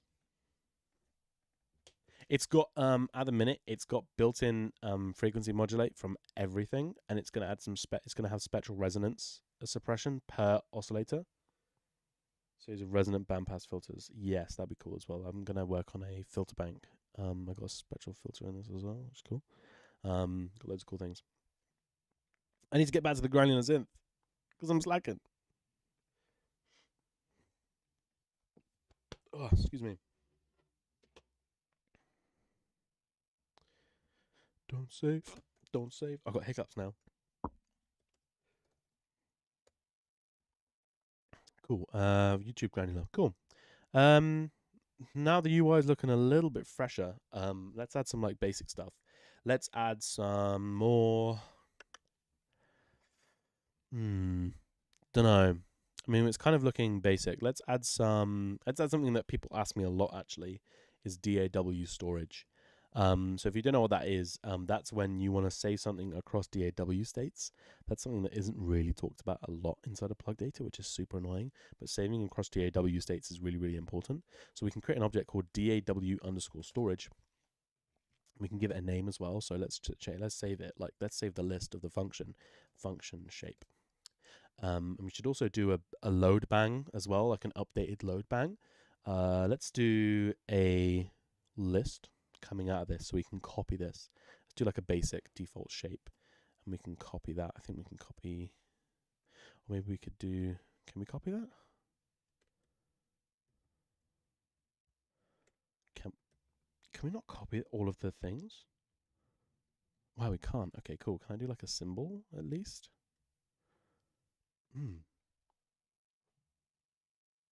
Yeah, literally. Okay, cool. In that case, let's just do like a basic ass range size, range between 500, and let's try something like this. Yeah, 0, 250, 1, 250, 0. And then hopefully we should be able to funnel this in, and it should. Sweet, cool. Let's create a load bang so it automatically resets with this, but also the DAW storage kind of like funnels it back inside of itself, if that makes sense. So the way that we can do DAW storage is with this object, and if we funnel the output of it into the input of it, every single time that DAW reloads, the output is then funneled straight back in, so you don't get this feedback loop, which you would normally do. This only goes in, it doesn't come out until a DAW is reloaded, and this load bang resets everything. So for example, this I'm probably going to have to set to like 250. Let's set to 250. So I'll do a load bang 250 message. Load bang to 250. Let's set these two. That's minimum 1 as well. Let's do DAW_storage. Could you use this for real-time communication between plugdata instances? So no. No, between plugdata instances, you're going to need to do something like MIDI connection or OSC connection. But this would primarily be for saving stuff in the DAW. So DAW storage. Let's do another one. So max grain. We'll do the same thing where you just connect the outlet into the inlet. Oh, not that one. And then we'll do another one for min grain. Outlet into the inlet. So now these are both going to be saved. And we'll do a load bang as well. We'll funnel the bang from the load bang over here with a bang, and then 0, and then 1. Funnel them in respectively. 1 into the maximum, which is obviously the maximum range, and then 0. Have you shown a new module? I'm like, yes, literally. Cool. So now we can recall. Let's do 0 and 1. So now they're all going to start wherever. At the minute, of course, we've only got 4 grains, but that's fine. We'll do the default volume as well. So DAW_storage, main vol. It's exactly the same thing. Funnel them in, funnel them in. So now whenever that DAW is saved and reopened, we can get the same thing. Do the same for the octave. So the one thing that people ask me a lot as well is how to organize stuff. Now this is a horrible demonstration because nothing is organized, but doing everything in subpatches is great. So for example, I've got this array in a subpatch. So everything that I do with the array could be done inside of the subpatch. But for this example, I'm just going to mess about. We're not really going to focus about organization, clearly. But hey, you could if you really wanted to. Cool. Let's also DAW_storage, save toggle in case it's off on. Cool. Whoa, that's the wrong one. Cool beans. Now let's do a load bang into this, the octave, which should be default 2. So I'll do a load bang from this load bang. Jesus Christ, this is getting messy, but hey ho, I'm sure everyone else's is the same. Default is 2. Let's get rid of all this. Right. This is handy to know. DAW storage works with file selections. So if I have this open panel, this is going to output a directory of which we can save with DAW_storage directory. And if we funnel the outlet of this open panel into the inlet of DAW storage and then funnel it back into the read and resize, that's going to re-trigger that same thing. I'd also update the sample rate with the same bang that comes out of it. So convert the number into a bang and then bang that bang. And then that'll update the sample rate that goes with it, doing the calculation to control the speed and whatnot. But everything else in here is kind of automatically saved because of how we've done it. Oh, we never added the random control. Inlet random. Whoops, that's a bit silly of me. 0 to 400. Cool. Let me just add like another knob between 0 and 400. And then we'll add that. Let's duplicate this instead, actually, just make our lives easier. 400.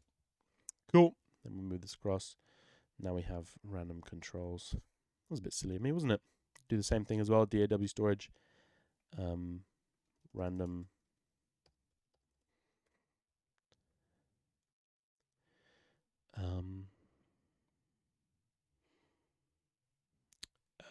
Random. Cool. Plugin mode. Sweet. We're kind of getting there. Let me load a new sample in. Glockenspiel. Let's turn it on. Set the minimax range. Octave. Main vol. Random. Seems like everything's working. How's everyone doing? If everyone's got it working, we're kind of already there.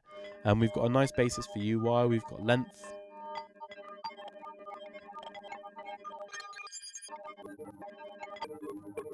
This is going on Botanica Twitter. Yeah, I'm going to blow my nose. Be right back.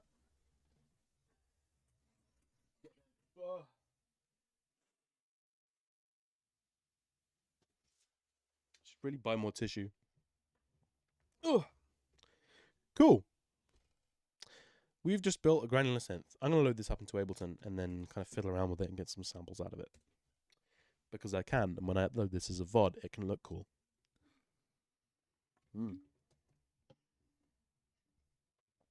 Cool. Let's load this up. YouTube granular. It's not open in plugin mode. That's annoying. Let's reset that. In our load bang, after we've, if we want to load it in a DAW in plugin mode, we can S to PD and enter the flag with a message, plugin mode. Surprise, surprise. Now, when we hit this, it's going to instantly load into plugin mode, which is super handy. Right, let's load in some audio. So this is kind of the finished project. This is kind of the finished product. You can kind of take this any way you want, like affecting each individual grain, adding grains, adding more things. But we've got a really basic kind of granular synthesizer now.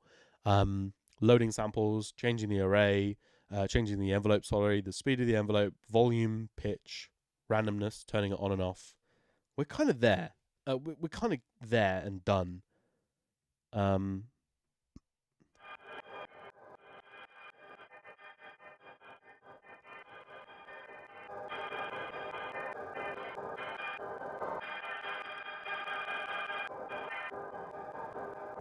Sweet. Add some Valhalla, maybe?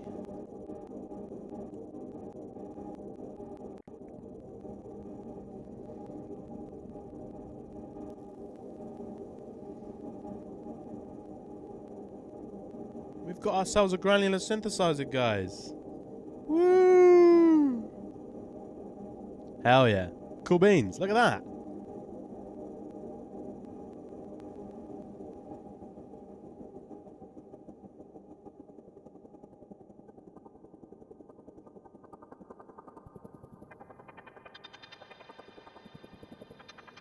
Completely from scratch. 0 to 100 in what?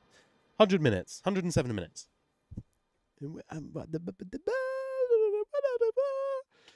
And people will go out and spend £100 on a granulator that they could build themselves. Which is totally fine, because support developers. But I'm just saying, I mean, this is cool as fuck. Hopefully this has kind of given you a really good insight into how we can actually make a granular synthesizer like that. Because I know I'm not the best at teaching, but like, damn, this kind of stuff is really fun. I want to do more of this. I think I'm gonna leave it kind of at this stage with the granular synth because it's good now. It's kind of at a stage where like I'm quite happy with it. If anyone has any ideas that they kind of want to add to it while I kind of maybe hop off PD, and probably actually edit this video at some point this evening or tomorrow. Do let me know if there's anything you want to go over or like understand a little bit better. There are 14 of you in here, which is quite a lot actually. I can imagine 14 people looking at me in a room. That's kind of scary. What we're thinking? Anything come to mind? Maybe want to go over again, or like if it's not working, or let me check Discord actually, see if it's broken in there. Nope.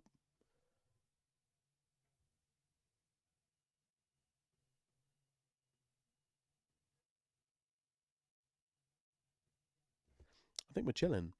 I'm hopefully you're all kind of messing around with your granular synthesizer. That's why chat's dead. I'm really coping here, guys. FM modulation from a different grain. I guess so. FM modulation. Frequency modulation. So thinking about how, I guess you could, yeah, but it probably won't sound as good as you think. Thinking about how FM actually works, frequency modulation, where it's kind of funneling the frequency of one thing into another, obviously, to control the frequency of another. You obviously know that. But it kind of works best with like basic shapes. So like FM with like saw waves and wavetables just doesn't sound good. That's all good, but it just doesn't sound very good, and I doubt with a grain it would sound good, but we can do it anyway. Let's do this. Let's do one grain. The way that we would go about doing that is by multiplying this by however many, however much FM we would want from one grain into the phaser of one of the phasers. So I'm going to mute every single one of these grains apart from the first one, and hopefully this should give us a. If we multiply this, do you see what I mean? It's kind of just noise because it's not really FM because we're not working with like oscillators. It's just a grain, so it's just a piece of audio. It's just kind of just going to be noise. Unfortunately, sorry. The idea was there. The idea was cool, but just not really possible. Do you know what I mean? Could you ring mod the dry signal with a sidechain from the grains? You could, you could absolutely dry signal, like a dry signal, so like stuff coming in.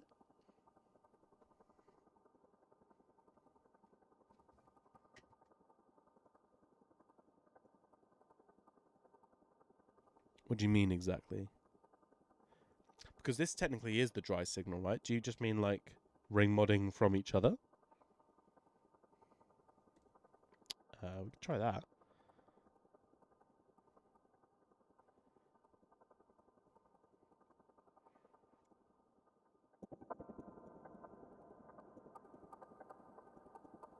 That sounds cool. Is it changing much? If I modulate, if I multiply that actually.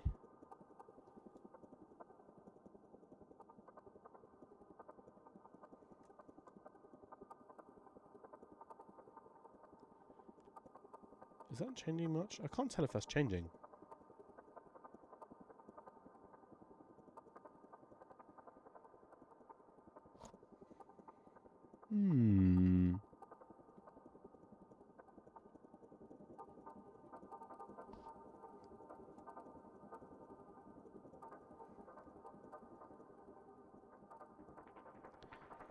It is. It just needs to be amplified a lot. Whoa, that's cool. Let me bring this down.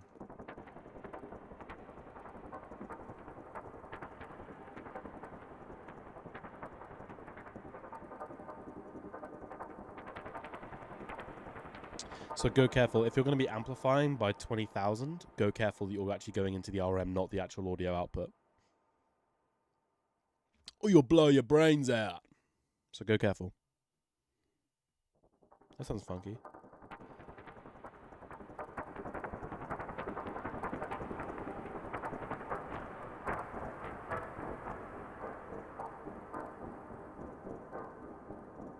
Groovy. It's like a, yeah, cool. I like this. You could also randomize this. Let's randomize that, like every single thing. What's up, snakes? Let's do random by 20,000. We can do like a random FM amount every single time a grain hits. Where's our grain? Grain's going to be down here. What's up, Ricardo?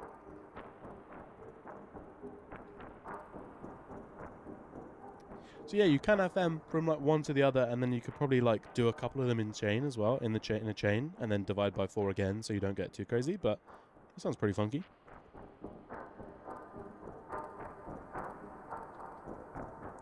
I'm gonna RM everything from the first one. So the first one's gonna be like have no audio output, and then we can just RM everything from the first one. That might be cool. Again, you can kind of do any kind of signal path you want, but I'm just going to try this.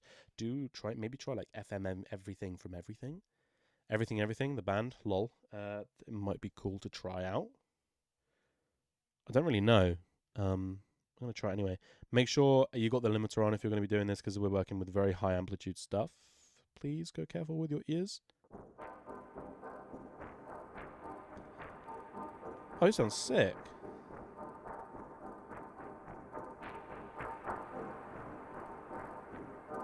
So every single time we're now hitting that granular sample, that grain bump, we're getting a random, well, every single time number 1 is at least, we're getting a random FM amount for everything. I will. Not today. That's probably going to take a bit of research to get into, but yeah, definitely at some point. This is cool. Let's add a built-in reverb as well. One of the big built-in reverbs I would recommend is giga.rev.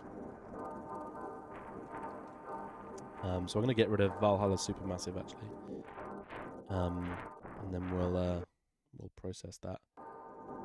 It's a really good sounding built-in reverb. Really good sounding. And there's a bunch of presets as well that you can go through. No clone. What do you mean, like the clone objects and all the grain stuff? Because no, we're not doing clone today. I just want to get the absolute basics out so I can compile this and like turn it into a video to like actually go into like how to make a grain, and then we can kind of expand this in the future. I might do that tomorrow in another stream. But I'm still kind of learning how to stream, so yeah, you got loads of presets inside of the giga.rev help. So if you go to the help file of gigarev, open up the example, there's a bunch of presets. So if you copy all of these, you can then load them in and then funnel them into giga.rev, which is super cool. Some of these are great. Stream will be saved. I'll be editing it into like a video kind of thing that kind of goes into how to make one. I'll be stating this as a stream beforehand, but yeah, it will be. You can watch through this whole thing. I'll edit it and compile it and make it nice and fresh, because there's some times where I need to grab water or I need to go and do stuff. It's just a lot easier live streaming it, because then I can have an excuse for it being sloppy. Woo! Let's try out these presets. I'm also going to send the dry through a simple little control point here, with again another low pass just to control the smoothing and just make sure it isn't.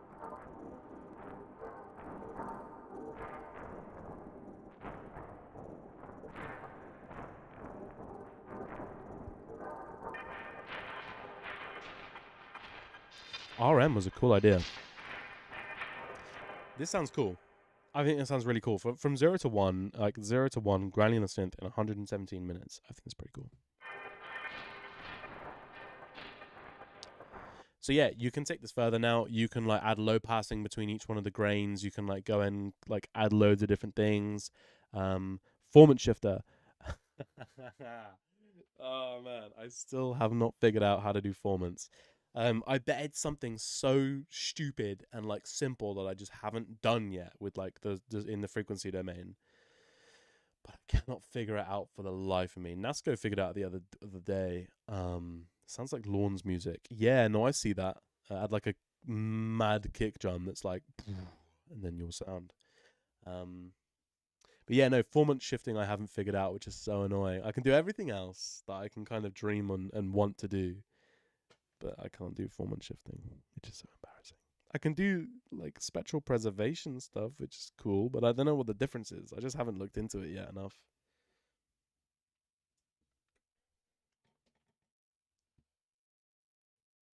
I'm waiting. What am I waiting for? Formant shifters are oscillator based, right? I'm gonna be honest with you. What? No. Pitch formant shifting. Well, I mean, there's a pitch shifter object. We can do DIY pitch shifting. Maybe not today, but we can do DIY pitch shifting. We could do frequency shifting. We could do spectral frequency shifting, like bin shifting. That'd be cool. That's actually kind of basic, but we could get into that going into the frequency domain at some point soon, maybe in the next couple of days. There is, but it's in Max for Live, and it's in Gen. Oh, the frequency shifters. Frequency shifters are like kind of like single sideband ones. They're kind of like ring modulators. Kind of. You can do your research on that if you go to like Wikipedia for that. That's a fun little thing to go down. Spectral granulator, dude, that's a sick idea. I don't want to do spectral stuff today because my voice is already hurting. and we've kind of just built the granular synth for the day. So I'm gonna like kind of wrap this up within the next couple of minutes. But spectral granulator is on the list. I'm working on one with a guy called Ben Cheel. We're working on a plugin together, which kind of does like a spectral granulator. So it randomly chooses parts of the spectrum logarithmically, and it's like super funky. Yeah, so this is kind of it. If you followed along and give me credit, you mean, hey, yo, Ruben, man, yeah, make it, and I'll give you credit. Hell yeah, but um, yeah, no, why is this not zooming out? There we go. Um, I think I'm gonna kind of wrap this up, and then maybe edit the video and then compile it all into something a little bit more visible for people, and maybe edit it as I see fit.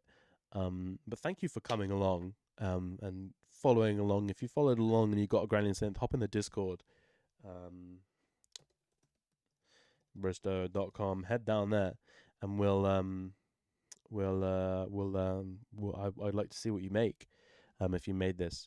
I'm saying a lot. But yeah, I'll catch you at some point soon. Maybe tomorrow. I might do another stream, a couple of hours. Maybe just like compiling all this stuff together, like a multi-out plugin. That'd be cool. No worries, Professor Brist. I ain't no professor. I'm a fucking idiot. I don't know what I'm doing. But yeah, thank you everyone for coming along. And I'll be back on tomorrow to do some spectral stuff or something. Maybe take inspiration from chat. But keep an eye out for the. I am from Bristol. Keep an eye out for the video that comes out that's of this. And yeah. So yeah, thank you so much for watching. And I will. I'll catch you tomorrow probably.